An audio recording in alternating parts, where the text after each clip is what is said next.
بسم اللہ الرحمن الرحیم۔ دوستو السلام علیکم۔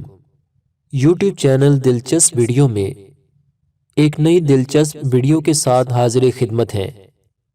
گزارش ہے کہ جو ہمارے دوست اس چینل پر نئے ہیں وہ ویڈیو کے نیچے سبسکرائب کے لال بٹن کو پریس کر دیں اور ساتھ ہی ساتھ بیل کے بٹن کو بھی پریس کریں تاکہ آپ کو ہماری نئی آنے والی ویڈیوز کا نوٹیفیکیشن مسلسل ملتا رہے۔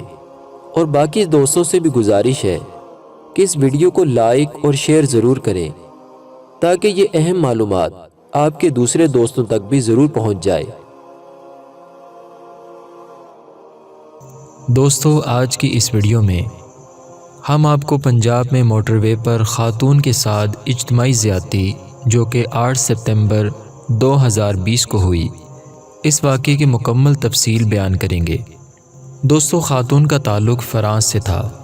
فرانس میں تعلیم حاصل کی، فرانس ہی میں جوان ہوئی اور فرانس ہی میں شادی ہوئی۔ خاوند گجرانوالہ کا رہائشی تھا لیکن پیرس میں رہتا تھا۔ خاتون کا میکہ لاہور میں تھا۔ میکے اور سسرال کے تعلقات ٹھیک نہیں تھے۔ خاوند خاتون کو میکے جانے سے روکتا رہتا تھا۔ اس کا گھر گجرانوالہ میں تھا۔ یہ گجرانوالہ ہی میں رہتی تھی۔ پڑھی لکھی، بااعتماد اور سمجھدار تھی۔ یہ 8 ستمبر کو شاپنگ کے لیے لاہور گئی۔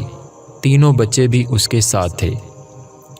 شاپنگ کے بعد والدہ کے گھر چلی گئی۔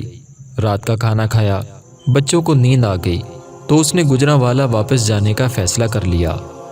والدہ روکتی رہ گئی لیکن اس کا خیال تھا کہ خاوند کو پتہ چل گیا تو وہ ناراض ہو جائے گا۔ لاہور سے گجرانوالہ کا فاصلہ صرف 40 منٹ کا تھا۔ یہ اکثر آتی جاتی رہتی تھی، لہٰذا پریشانی کی کوئی بات نہیں تھی۔ یہ رات 12:30 بجے لاہور سے نکلی، محمود بوٹی سے موٹر وے پر آئی اور گجرانوالہ کی طرف ڈرائیو کرنے لگی۔ یہ رات 1:05 پر ایسٹرن بائی پاس سے لاہور سیالکوٹ موٹر وے پر آئی۔ یہ جو ہی لنک روڈ پر پہنچی اس کی گاڑی کا پیٹرول ختم ہو گیا۔ سڑک پر اندھیرا تھا۔ یہ خوف زدہ ہو گئی۔ بچے پچھلی سیٹوں پر سوئے ہوئے تھے۔ اس نے فوراً اپنے خالہ زاد بھائی سردار شہزاد کو فون کیا۔ اس نے اسے مشورہ دیا کہ تم 130 ڈائل کر کے موٹر وے پولیس کو اطلاع دے دو، میں بھی آ رہا ہوں۔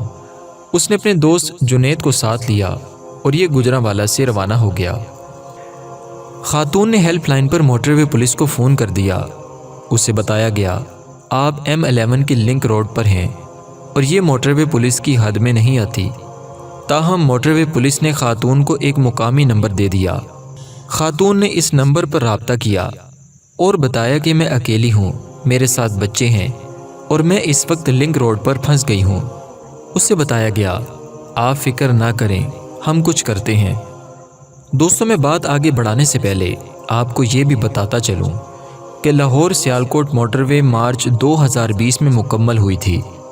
پنجاب حکومت نے اس کی نگرانی کے لیے اسپیشل فورس بنائی تھی اور یہ فورس پنجاب پولیس یا موٹر وے پولیس کی بجائے کمشنر لاہور کے ماتحت تھی، مگر یہ بھی مکمل طور پر ایکٹیو نہیں تھی۔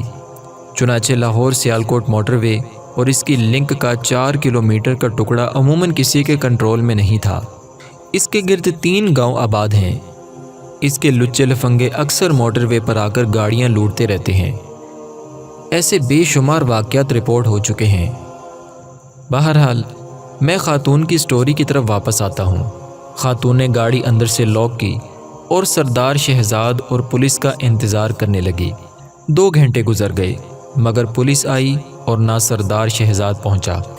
اس دوران 2 ڈاکو وہاں آ گئے۔ پولیس کا خیال ہے یہ دونوں پروفیشنل ڈاکو نہیں تھے، کیونکہ اگر یہ پروفیشنل ہوتے تو ان کا طریقہ واردات مختلف ہوتا۔ یہ قریبی دیہات کے معمولی وارداتی ہیں۔ یہ تھوڑی دیر گاڑی کو واچ کرتے رہے۔ جب 2 گھنٹے تک کوئی شخص گاڑی کے قریب نہیں آیا تو پھر انہوں نے اسے لوٹنے کا فیصلہ کر لیا۔ ایک ڈاکو کے ہاتھ میں ڈانگ یعنی بڑی سوٹی تھی جبکہ دوسرے کے پاس پستول تھا۔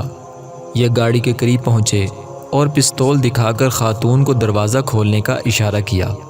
خاتون نے انکار کر دیا۔ یہ دھمکیاں دینے لگے لیکن خاتون نے دروازہ نہ کھولا۔ یہ مشتعل ہو گئے اور ڈنڈا مار کر شیشہ توڑ دیا۔ پیچھے بیٹھے بچوں نے رونا شروع کر دیا۔ خاتون ڈر کر سڑک کی طرف دوڑ پڑی۔ ایک ڈاکو اس کے پیچھے دوڑا۔ اس دوران وہاں سے ایک گاڑی گزری۔ گاڑی کے ڈرائیور نے خاتون کو دیکھ لیا مگر اس کی سپیڈ زیادہ تھی۔ تاہم گاڑی میں سوار خالد مسعود نامی شخص کے ذہن میں کھٹکا آیا اور اس نے 15 پر پولیس کو اطلاع دے دی۔ اس دوران دوسرے ڈاکو نے خاتون کا 2 سال کا بچہ اٹھایا اور اسے لے کر جنگل کی طرف دوڑ پڑا۔ خاتون بچے کو بچانے کے لیے گاڑی کی طرف واپس آ گئی۔ دوسرے ڈاکو نے اس کے دوسرے بچے کو بھی گاڑی سے کھینچ کر باہر نکال لیا۔ ماں بچے کو بچانے کے لیے ان کے ساتھ الجھ پڑی۔ وہ بار بار بچوں کو کلمہ پڑھنے اور اللہ سے مدد مانگنے کی تلقین بھی کرتی رہی تھی۔ بچے خوف کے مارے چیخ رہے تھے۔ خاتون ڈاکوؤں کی منتیں بھی کر رہی تھی۔ لیکن آج کل کے معاشرے میں دنیا میں انسان سے بڑا درندہ کوئی نہیں ہوتا۔ یہ جب جانور بنتا ہے تو یہ جانوروں کو بھی شرمندہ کر دیتا ہے۔ یہ بھی درندے تھے۔ یہ چاروں کو دھکیل کر سڑک سے نیچے کھائی میں لے گئے۔ آگے جنگل تھا۔ ایک ڈاکو نے 3 بچوں کو سائڈ پر پھینکا اور ان کے سر پر پستول رکھ دیا۔ بچے سسک رہے تھے، جبکہ دوسرے ڈاکو نے خاتون کو بے بس کرنا شروع کر دیا۔ وہ اس سے لڑتی رہی۔ اس دوران پہلے ڈاکو نے بچے کو مارنا شروع کر دیا۔ دوستو وہ ماں تھی، چنانچہ وہ بچوں کی سلامتی کے لیے ڈھیلی پڑ گئی۔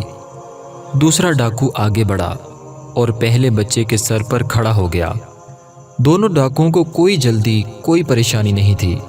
دونوں نے اس کے بعد گاڑی سے خاتون کے زیور، نقدی اور ATM کارڈ لیے اور اس سے کہا کہ خاموش ہو کر یہاں بیٹھی رہو، اگر تم سڑک پر گئیں تو تم چاروں کو گولی مار دیں گے۔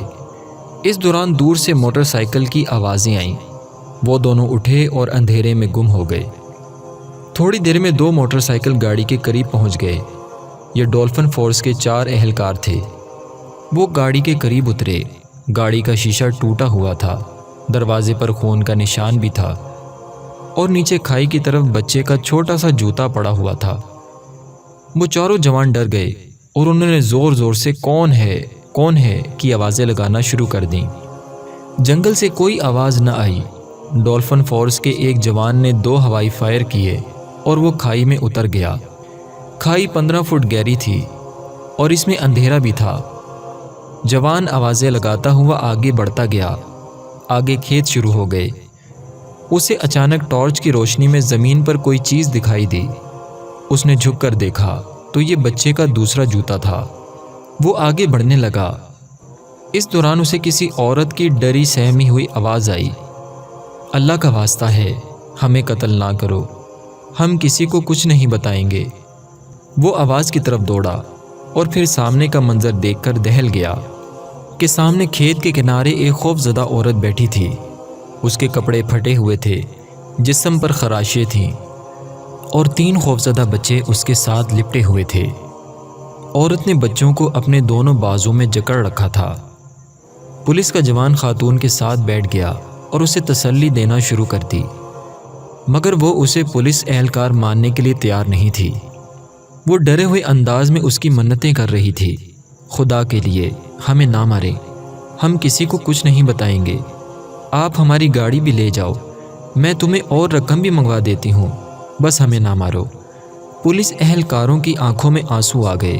اس نے اسے کہا، بہن آپ پریشان نہ ہوں، میں واقعی پولیس اہلکار ہوں، لیکن وہ اسے پولیس اہلکار ماننے کے لیے تیار نہیں تھی۔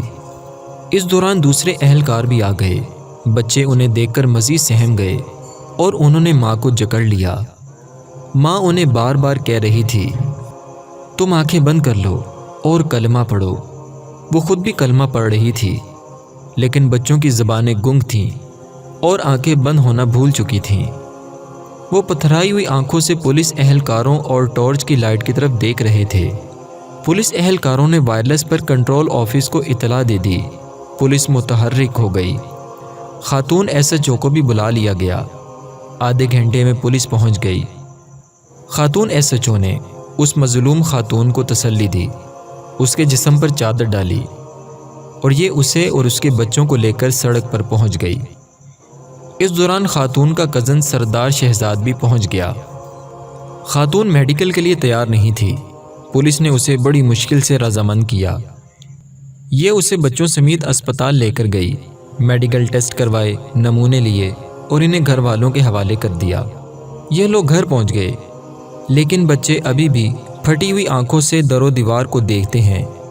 یہ ہر اجنبی شخص کو دیکھ کر کانپنے لگتے ہیں اور چیخ چیخ کر کہتے ہیں، انکل ہماری ماما کو مت ماریں، پلیز انہیں چھوڑ دیں۔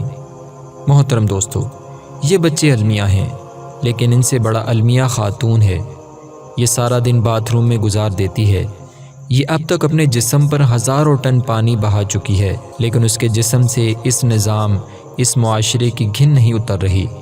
یہ خود کو پاک نہیں سمجھ رہی، اور یہ عورت اس وقت تک پاک نہیں ہو سکے گی جب تک ہم لوگ اس ملک کو ان جیسے درندوں سے پاک نہیں کر دیتے۔ دوستو، ان ڈاکوؤں نے جس عورت کو ظلم کا نشانہ بنایا، ان کا تعلق قریبی گاؤں سے ہی تھا۔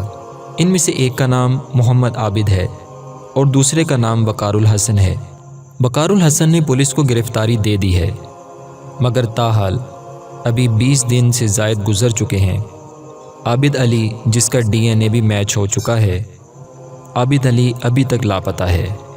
دوستو، عابد علی ایک عادی مجرم ہے جس نے فورٹ آباد میں 2013 کے اندر ایک ماں اور اس کی بیٹی کو بھی اجتماعی زیادتی کا نشانہ بنایا، اور جس دن یہ خاتون کے ساتھ موٹر وے والا واقعہ پیش آیا، ٹھیک اس سے ایک دن پہلے ہی عابد علی جیل سے رہا ہوا تھا۔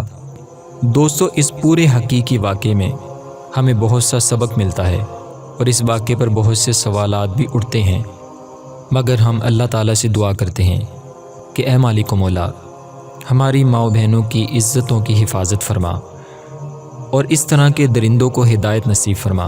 اگر یہ ہدایت کے قابل نہیں ہیں تو انہیں عبرت کا نشان بنا۔ اور ہماری حکومت پاکستان سے بھی التماس ہے، اور ہم یہ حکومت پاکستان سے گزارش کرتے ہیں کہ اس طرح کے درندوں کو پکڑ کر انہیں عبرت کا نشان بنایا جائے اور انہیں سر عام پھانسی دی جائے۔ دوستو، اب تک کے لیے اتنا ہی۔ اگلی ویڈیو تک کے لیے ہمیں اجازت دیجیے۔ اپنا بہت سا خیال رکھیے گا۔ اللہ تعالیٰ آپ کا اور ہمارا حامی و ناصر ہو۔ فی امان اللہ۔